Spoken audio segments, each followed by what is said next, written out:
இந்த படம் மட்டும் கொஞ்சம் பட்ஜெட்டில் பண்ணலாமா, நீங்கள் கொஞ்சம் சம்பளத்தை கொஞ்சம் இது பண்ணலாமா, இல்லை சந்தோஷ் கிட்ட போய் கேட்குறேன், சந்தோஷ் நாராயண் கிட்ட இந்த படம் வந்து கொஞ்சம் அதுவும் பண்ணலாம் இல்லையா? இல்லை அது பண்ணலாம், வாழையெல்லாம் பண்ணலாம். பட் என்னென்னா வாழை எனக்கு ஒரு ஸ்பேஸ் கிடச்சிச்சு, எனக்கு கொஞ்சம் காசு வந்து இப்போ ஹாட் ஸ்டாரில் தான் பண்ணோம் அப்படிங்கனால அவங்களுக்கு நான் பெரிய அது பண்ணதுலேயே வாழை சின்ன படம், ஆனால் எல்லாத்துக்குமே நல்ல சம்பளம் கொடுத்து பண்ண படம் தான் வாழை.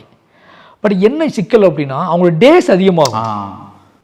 இப்போ நீங்கள் கம்ஃபர்ட்டாக நீங்கள் 30 நாள் அந்த படத்தை எடுத்து முடிக்கிறேன்னா நம்ம கண்ணுக்கு தெரியும் அப்படின்னா அது ஓகே. உழைப்பு ரொம்ப அதிகமாகும்.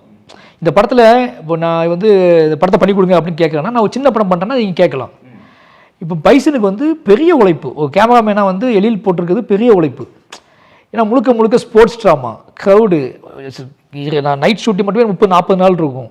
அப்போ அவ்வளோ உழைப்பு போடும்போது நமக்கே தெரியுது இது இவ்வளோ பெரிய உழைப்பு தேவைப்படும். அப்போ ஒருத்தர் போய் நீங்கள் வந்து கிட்டத்தட்ட 90 நாள் 95 நாள் ஷூட் போயிருக்கு. அதுக்கு நாங்கள் முன்னாடி ப்ரிப்பேர் பண்ணது நிறைய நாள். அப்போ கிட்டத்தட்ட ஒரு 1 இயராக ட்ராவல் பண்ணியிருக்கோம் நாங்கள் 2 பேர். எல்லாம் இந்த மொத்த டீமுமே வந்து த்ரூவில் 2 வருஷமாக 3 வருஷமாக ட்ராவல் பண்ணுறோம். மற்ற எல்லாரும் கிட்டத்தட்ட ஒரு 2 வருஷம் ட்ராவல் பண்ணுறோம். இந்த ட்ராவல் கிடைக்காதுல்ல. அப்போ நமக்கு அவங்களை திடீர்னு அவசரத்தை கூப்பிடும்போது நமக்கே தோணும், இவ்வளோ கொடுத்துட்டு நம்ம அவங்கள போய் டார்ச்சர் பண்ணுறோமே அப்படின்னு தோணும். அந்த முரண் வந்துடக்கூடாதுல்ல. அப்போ அவங்க நமக்கு